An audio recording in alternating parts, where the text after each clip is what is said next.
नमस्कार, माझं नाव डॉक्टर ज्योती जोगदंड. मी स्किन आणि हेअर स्पेशालिस्ट आहे. मी गेली 3 वर्ष झालं पुण्यामध्ये डॉक्टर ज्योती स्किन आणि हेअर क्लिनिकमध्ये वर्किंग आहे आणि माझ्याकडे बऱ्याच स्किन आणि हेअर रिलेटेड ट्रीटमेंट दिल्या जातात. लेझर असेल, केमिकल पील असेल, PRP असेल, ह्या सगळ्या ट्रीटमेंट ज्योती स्किन क्लिनिकमध्ये होतात. सगळ्यात आधी उठल्या उठल्या थंड पाण्याने फेस वॉश केला पाहिजे, जेणेकरून अँटी एजिंग, पिंपल्स ह्यासारखे प्रॉब्लेम होणार नाहीत.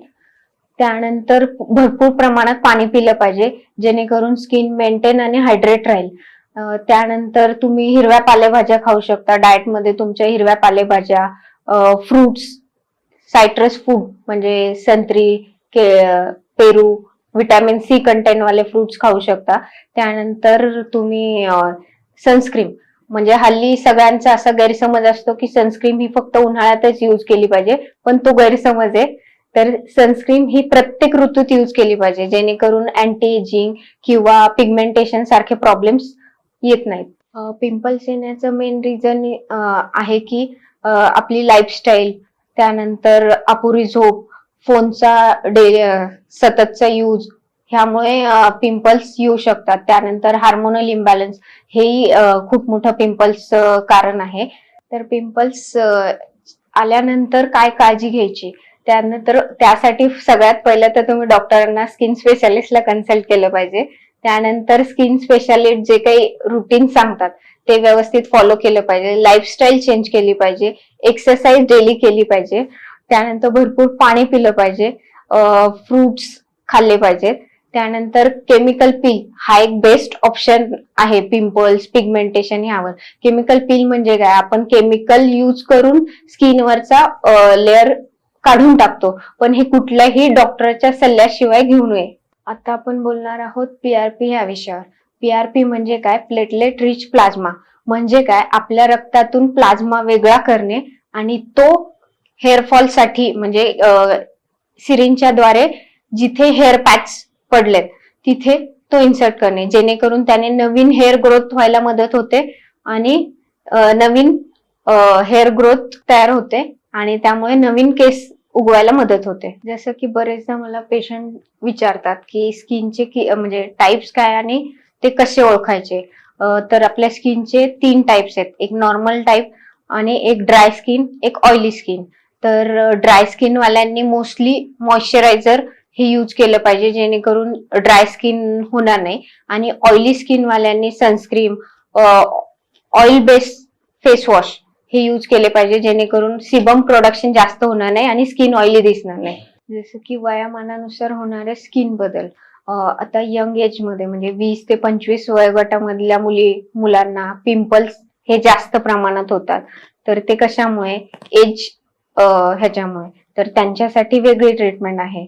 त्यानंतर तिसी नंतर, पोस्ट प्रेग्नन्सी नंतर हल्ली महिलांमध्ये मेलॅझ्मा म्हणजे हायपर पिगमेंटेशन गाल किंवा नाकावर जास्त प्रमाणात होतं.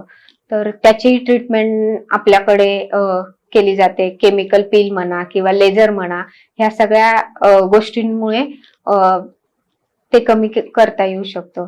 त्यानंतर 30 नंतर किंवा 35 नंतर रिंकल्स सारखे प्रॉब्लेम्स महिलांना येतात. पिंपल्स अवॉइड करण्यासाठी काय नाही खाल्लं पाहिजे हे आता आपण बोलणार आहोत. पहिलं म्हणजे दूध आणि दुधाचे प्रोडक्ट्स हे अवॉइड केले पाहिजे. त्यानंतर साखरेचं प्रमाण कमी केलं पाहिजे. त्यानंतर पॅक फूड लाईक आता आपण सध्या सगळे जंक फूड, पिझ्झा, बर्गर ह्यावर जास्त भर आहे, तर ते अवॉइड केलं पाहिजे. त्यानंतर bakery products like bread, butter हे सगळे प्रोडक्ट्स थोडे कमी प्रमाणात खाल्ले पाहिजे. जसं की आपण म्हणतो की चेहरा हा तुमच्या पोटाचा आरसा असतो, तसंच असं मोठी माणसं म्हणतात. त्यामुळे जर तुम्ही आहार व्यवस्थित ठेवला तर त्याचा परिणाम तुमच्या चेहऱ्यावर नक्कीच दिसेल. जसं की स्किन सोबत बॉडीची पण काळजी घेतली पाहिजे. आंघोळीनंतर जर तुमची स्किन म्हणजे पूर्ण बॉडीची स्किन जर कोरडी पडत असेल तर तुम्ही साबणऐवजी बॉडी वॉशचा वापर करू शकता, जेणेकरून तुमची पूर्ण बॉडीची स्किन मॉइश्चराइज राहायला मदत होते. आणि जर तुम्हाला सोरायसिस म्हणा किंवा मुरूम असे काही प्रॉब्लेम्स होत असतील तर तुम्ही माइल्ड बॉडी वॉश यूज करू शकता. जर तुम्ही ह्या गोष्टी करत नसाल तर तुम्हाला कमी वयात म्हातारपण येऊ शकतं. जसं की स्मोकिंग करणं, ड्रिंक करणं, ह्यामुळे पण पुरुषांमध्ये कमी वयामध्ये म्हातारे दिसण्याचे प्रॉब्लेम्स येऊ शकतो. त्यानंतर खूप जास्त प्रमाणात साखरेचं प्रमाण आहारात ठेवणं, झोप अपुरी घेणं, त्यानंतर व्यायाम टाळणं, ह्या सगळ्या गोष्टींमुळे कमी वयात म्हातारपण येऊ शकते. त्वचेसाठी एका वेळी एकच प्रयोग करणं गरजेचं आहे. असे एका वेळी अनेक प्रयोग जर केले तुम्ही, क्रीम, सनस्क्रीम, हे ते, त्यापेक्षा एका वेळी एकच प्रयोग करा, जेणेकरून तुमची स्किन डॅमेज होणार नाही. त्वचा चांगली राहावी असं वाटत असेल तर तुम्ही सनस्क्रीम लावायची कधीच विसरू नका.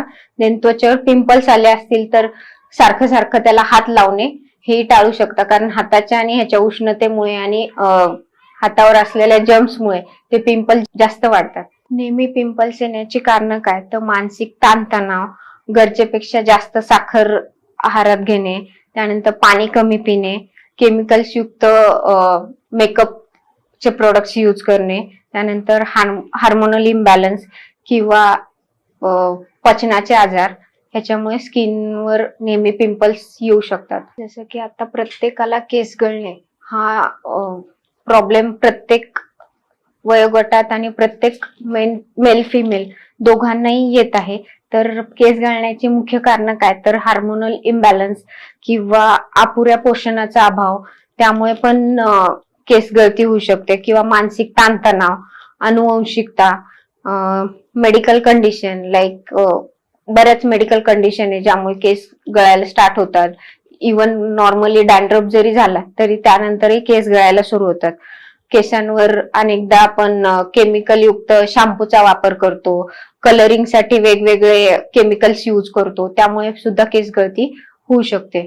तर केस गळती थांबवण्यासाठी सर्वात महत्वाचं म्हणजे तुमचा आहार व्यवस्थित हवा. त्यानंतर सल्फेट फ्री किंवा पॅराफिन फ्री शॅम्पूचा तुम्ही यूज करू शकता. डॅन्ड्रफ होऊ नये म्हणून ती काळजी घेऊ शकता तुम्ही, अँटी डॅन्ड्रफ शॅम्पू वगैरे, बट त्यात पॅराफिन किंवा सल्फेट नसेल याची काळजी घेतली पाहिजे. त्यानंतर सगळ्यात महत्वाचं म्हणजे केस गळती. त्या केस गळतीवर आता सध्या जे पीआरपी सगळ्यात टॉपला ट्रीटमेंट आहे.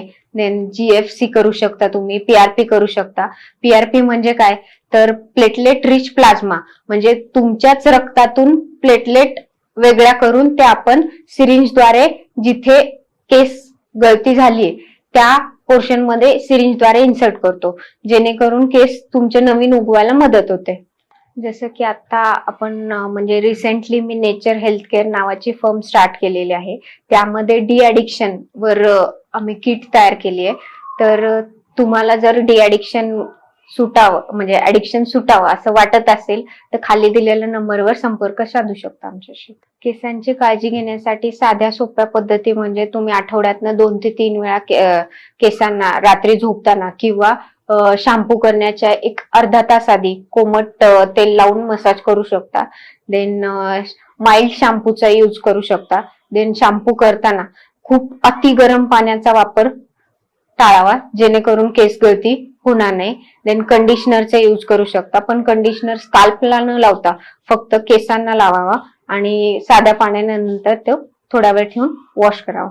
हल्ली आपण बघतो की डॅन्ड्रफ हा एक कॉमन प्रॉब्लेम झालाय मुलींमध्ये पण आणि मुलांमध्ये पण. तर डॅन्ड्रफ का होतो तर केसाच्या मुळांची जी त्वचा असते ती कोरडी पडल्यामुळे डॅन्ड्रफ होतो. तर ती डॅन्ड्रफ कशामुळे होतो तर प्रदूषण किंवा वेळोवेळी शॅम्पू न करणे, वेळोवेळी केसांना तेल न लावणे, ह्या सगळ्या गोष्टींमुळे डॅन्ड्रफ होऊ शकतो. स्किन आणि हेअरची काळजी घेण्यासाठी ज्या ज्या टिप्स मी दिल्या आहेत त्या डेली रुटीन मध्ये फॉलो करा. केसांची काळजी घ्या, स्किनची काळजी घ्या, त्यासाठी डाएट, व्यायाम, पाणी हे सगळं भरपूर प्रमाणात घ्या. त्यानंतर झोप घ्या. स्क्रीन टाइम कमी करता आला तर तो करा. आणि सगळ्यात शेवटी एवढंच सांगेल की सगळ्यात महत्वाचं म्हणजे आनंदी राहा, हॅप्पी राहा, चेहऱ्यावर स्माइल ठेवा. थँक्यू.